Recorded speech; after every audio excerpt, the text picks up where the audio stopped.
So you just picked up the game and you play a few casual matches and you want to go play some ranked.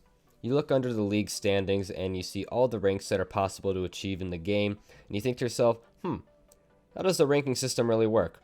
How do I achieve the next rank? What is it that I need to know about Psyonix's matchmaking system and Rocket League before I jump into ranked? Well, we're going to go over that in this video.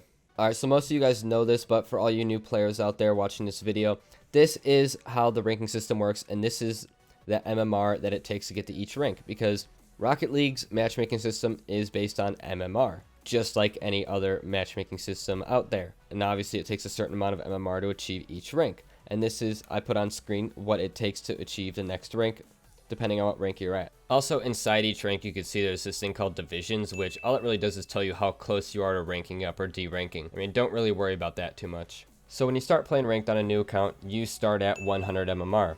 And on top of that, you start as unranked, and you have to play 10 placement matches in order to get your rank. Also, for a new account, as you can see right here, when you first start playing the game, you gain hundreds of MMR per game. That's because Psyonix, when you first start the game, you actually gain and lose a lot more MMR than you would after you've played, let's say, 50 games into the season, because the game is just trying to determine where your rank really is. Because let's say you're a highly skilled player who just got a new account, then it wants to properly place that person as quickly as it can without holding them at silver and letting them absolutely dumpster on bronze and silvers for 50 games straight while trying to get into gold. This way they can work their way up the ranks pretty easily. But then once you start to take a few losses, the game will start to settle down how much MMR you're gaining, and it will place you properly. So now the question that might be on some of your guys' minds is, wait, you gain and lose hundreds of MMR per game? Well, like I said, it's just for new players. Some people know that you get a rank reset at the beginning of each new season, and even then, you don't gain and lose tens of hundreds of MMR per game. This is only for new accounts.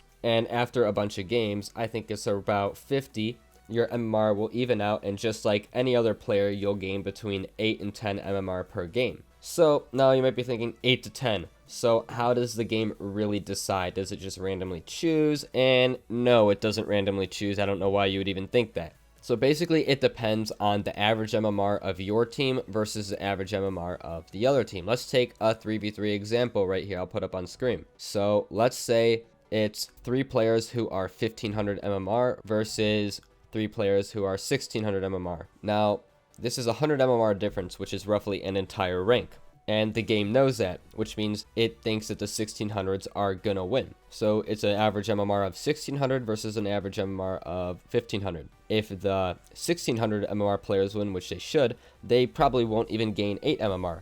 They probably will gain something like 6 or 7 MMR max, because the further apart the average MMR is, then the more likely the game thinks that you are to win, which means you gain less MMR, which is good for the lower level players. They don't want to get stomped and then lose an entire game's worth of MMR for a game they had no chance of winning. But if the 1500 MMRs are able to rise up, stand together, and somehow beat the 1600 MMR players, they might gain upwards of 12 MMR. And let's say you get queued against a pro who's like 2200 MMR and you're a 1500 and you beat them, you can gain honestly 18 to 20 MMR for a game of an average MMR that different. So another question that might be on some people's minds is there a system in place so once you just hit a new rank for the first time, do you get to keep that rank, and how long does it take for you to lose it? And yeah, there is a system in place. They added this around season 2. It's called the safety net, and I'll show you. Let's say it takes 1515 MMR to hit Grand Champ, but when you dip below 1515 MMR,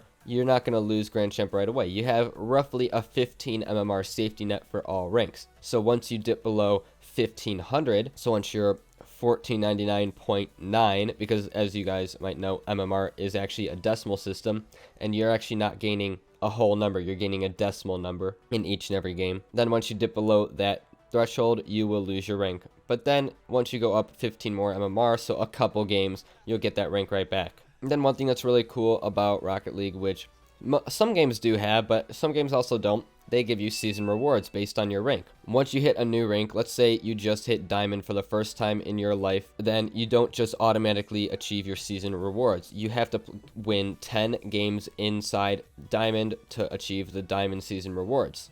Or let's say you just start off the game and you're placed into bronze. Well, you have to win 10 games inside of bronze to achieve your season rewards. Also, in case some of you might be wondering, yes, even if you're unranked, your placement match wins will count towards your bronze season reward level wins, because the lowest rank in the game is bronze. So even if you're unranked, it's still like getting a win in bronze. And if you lose a game, then it doesn't count towards your season reward level. But once you win 10 games inside that specific rank, then you've completed that tier of season rewards, and at the end of the season, you will get them. And no, you do not have to keep your rank. You can get all the way up to Grand Champ season rewards, then D-rank all the way to bronze, and you'll still get the season reward level. Also, some of you guys might be wondering, is there a way you can view your MMR? And yes, there is. There is a third-party program you can easily download called Bacchus Mod. I also have a tutorial on how to download and install it. I'll link that in the description below. And don't worry, it is completely safe. Cynix allows it. Just because it's a third party, it's not actually a mod that in any way can help you cheat in the game. It can help you with free play and custom training, but that's about it. It is perfectly safe. A lot of people use it.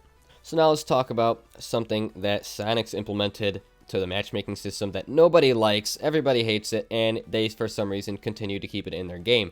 But I guess I have to go over it anyways because Cynix is a terrible company. So they implemented something in the game where when you queue in a party, the game takes into account the MMR of only the highest player and matches you up against people of that rank. So you might be thinking, how is this fair? What if a champ 1 and a champ 2 are queuing with a grand champ and they get all grand champs? Well, yeah, that's the point. It's not fair at all. It's really unfun to queue with friends if your MMR is more than 100 apart, because you can be a 1200 MMR player, a 1300 MMR player, and a 1500 MMR player, and you can get queued against all 1600 players. And it is just the most unfair thing that has ever been implemented into the game. And it's been complained about. People have expressed that they hate it, which, I mean, it's terrible. It's the worst thing that's ever been implemented into the game. It makes it so unfun.